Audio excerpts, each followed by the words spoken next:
As we all know, the brain is the most important organ of our body. He makes all the decisions and he controls the heart, which makes us live.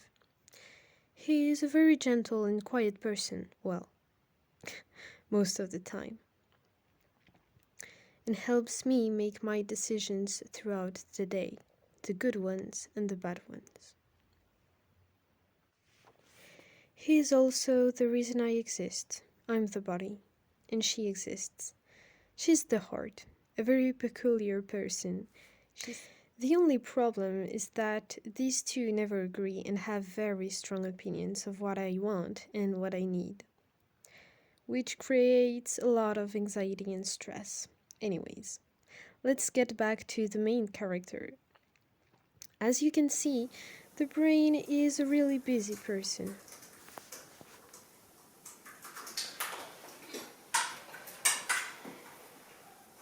Oui, hello. Oh, darling, hello! How are you on this beautiful day? I heard that yesterday you had some complications with the body.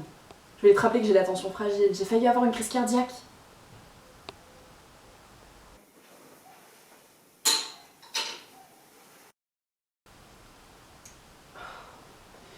Il est vraiment pénible, je vous jure. Hein. Anyways, où en sommes-nous? And this is, as I said before, the heart. She is, on the other hand, quite opposite to the brain. She is a bundle of emotions that's ready to explode at every moment. She gets too attached to every person she meets, and that's the reason why the brain won't trust her. Because in the end, he has to fix up the mess, and it's never easy. But the thing is, whether he likes it or not, the heart is a very important part of me.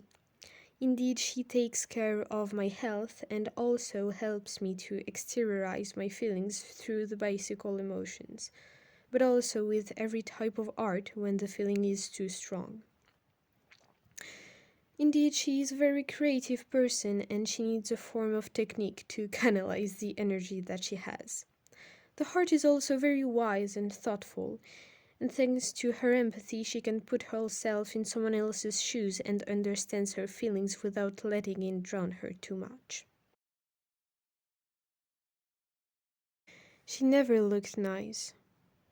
She looked like art, and art wasn't supposed to look nice. It was supposed to make you feel something. That quote was made for her.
The brain, on the other hand, is more intellectual and hasn't a clue about what he feels or the others feel.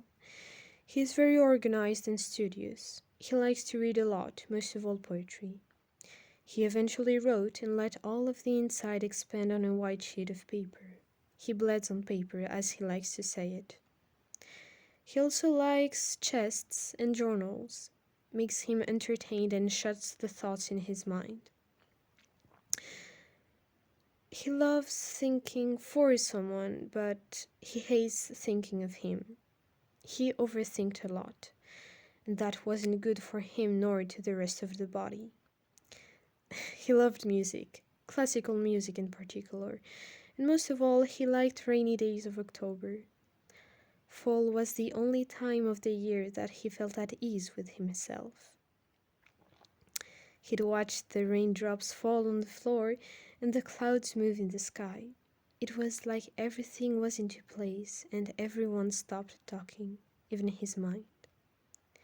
He loved the smell of old books and coffee.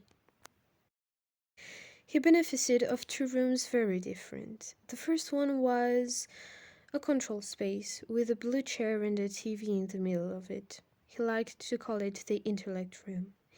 Indeed, he worked all day there and watched out for every single move, thought, and decision of the day through the TV. It also gave him something to do, a practical and methodological task that he could repeat over and over again.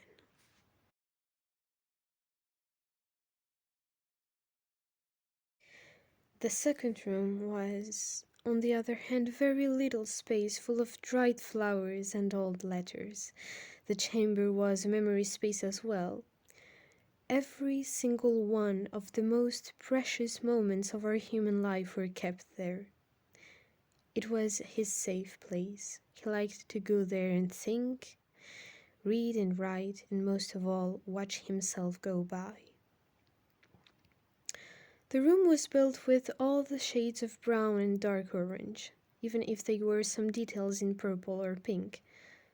The brain is also the most nostalgic part of me, and the trickiest to understand.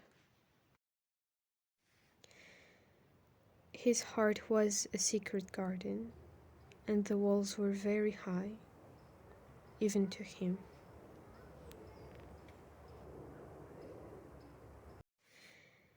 And in between the two organs, there's me, the body.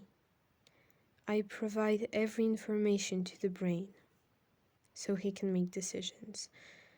The only problem is that sometimes I feel like a puppet, used only for one precise thing and for nothing else. When you're a kid, it's great. You get to know everything before everyone. You learn each part of you and its function. But then you grow up, and that's when things start to get a little complicated. That's when you begin to care about the opinion of others on you, in every single way. The way you dress, the way you talk, the way you move, and even the way you think. And you don't understand it in the beginning, but you start to enter an endless circle that won't end. It's also the time when you're put in a box. If you don't fit, well, that's your problem. Going with that is the time when your brain starts thinking a little more, but not enough to understand what is happening. So the only solution that you have is to overthink things over and over. Sadly, this is a trick that won't get out so easily, and in the end, it's stuck with you forever. I always seem to live with my memories, but it's like I watched a constant movie of myself because they are brain and heart memories, experiences that the brain wanted to do, and I'm just the link to the reality of life, but nothing more.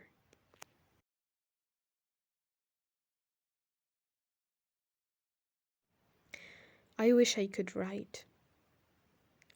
I wish I could sit down on paper all the millennial thoughts that go through my head all day. Excessively, obsessionally. I would write all day and all night to finally know the intimacy of being understood by others. Wistfully, I can't, because it's not my place to fulfill.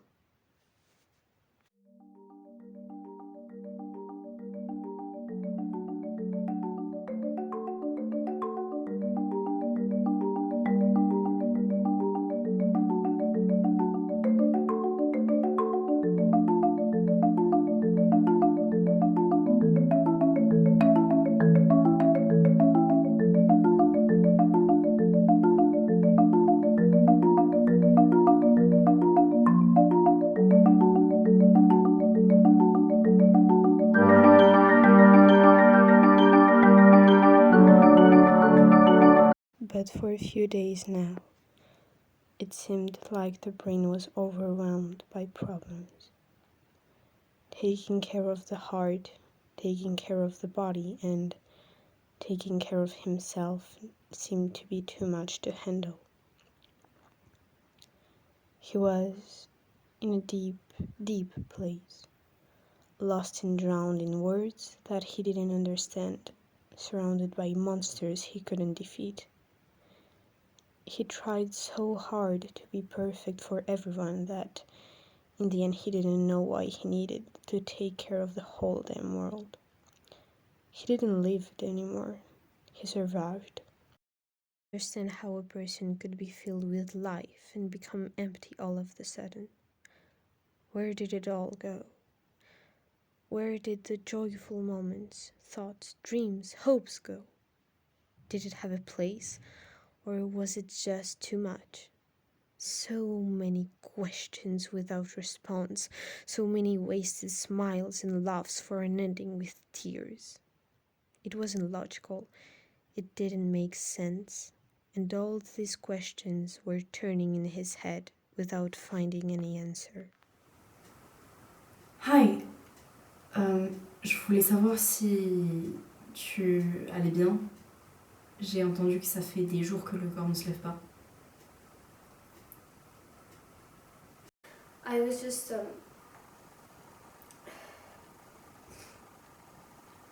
just thinking,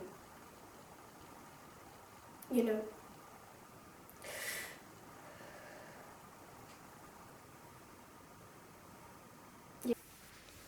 the heart wasn't blind. She knew something was going wrong with the brain. And it was worth worrying, because the brain never felt lost. Never. He always had some place to go, something to do, or some work to achieve. She felt that he was slowly giving up, and that wasn't like him. She thought that he had lost a reason to hang on. But one thing that the brain had forgotten is that his actions had consequences in everyone. And so, the heart also felt bad, less lost than the brain, but drained by a cause that she didn't understand because it wasn't hers. Sometimes, the heart and the brain would communicate with me. I wrote their message on paper, and so I could read what they felt, therefore, understand what I was feeling inside of me. Some days, the heart would write very joyful and light-hearted letters. Others, she tried to go for something more deep and hidden in her soul.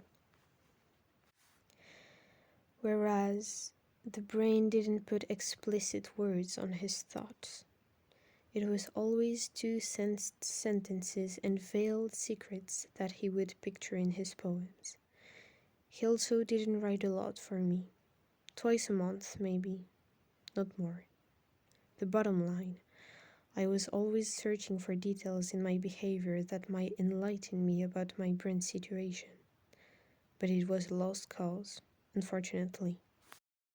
I was used to it, but not to the pain I was sensing now. This was a new sensation, deeper than the others I felt. I heard the brain rumming all day and all night about something that didn't exist.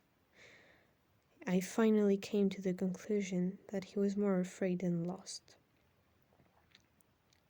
Afraid of something, a shadow, or a ghost maybe. An unrepresentable form of nothingness.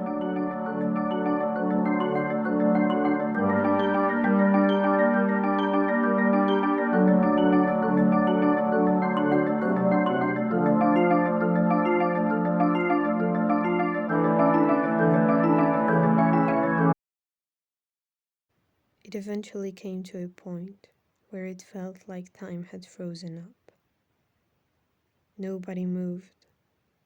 Nobody speaked. Not a single soul was alive. And at that moment, dear spectator, the brain finally decided to do something. It was the most obvious thing to do. Take a white sheet of paper and a pen and write. Put down on paper all the nightmarical thoughts he had. Write without sense and without use of reason. Just put together words and bleed on paper. The practical therapy in the world. Write. I read a passage for you. Letter to the body. My dear human, I apologize for all the bad looks I give to you, for judging you without reason and for seeing just the bad parts in you. I am sorry for not seeing how useful and beautiful you are. Know that I am sorry for myself, for how I make you feel and how I feel. I am lost. I don't know where I come from, where I am, and where I'm going. I wish I knew though. I wish all the thoughts and doubts inside my head would stop hitting so much, because I know you can hear them too. Unfortunately, I wish for a lot of things that will never happen. And I know you're just as afraid as I am. Just know that I am trying to hold on, to evolve, to find and understand myself, and accept it as it is. I am trying for me, for you, for the heart. And I believe that someday all this wasted pain will be worth it. It's not easy. And it's a home far, far away that I want to reach, but I will find a way. We will find a way like we've always done, with or without the others. We will figure it out. I promise you. I love you. Over and out. The brain.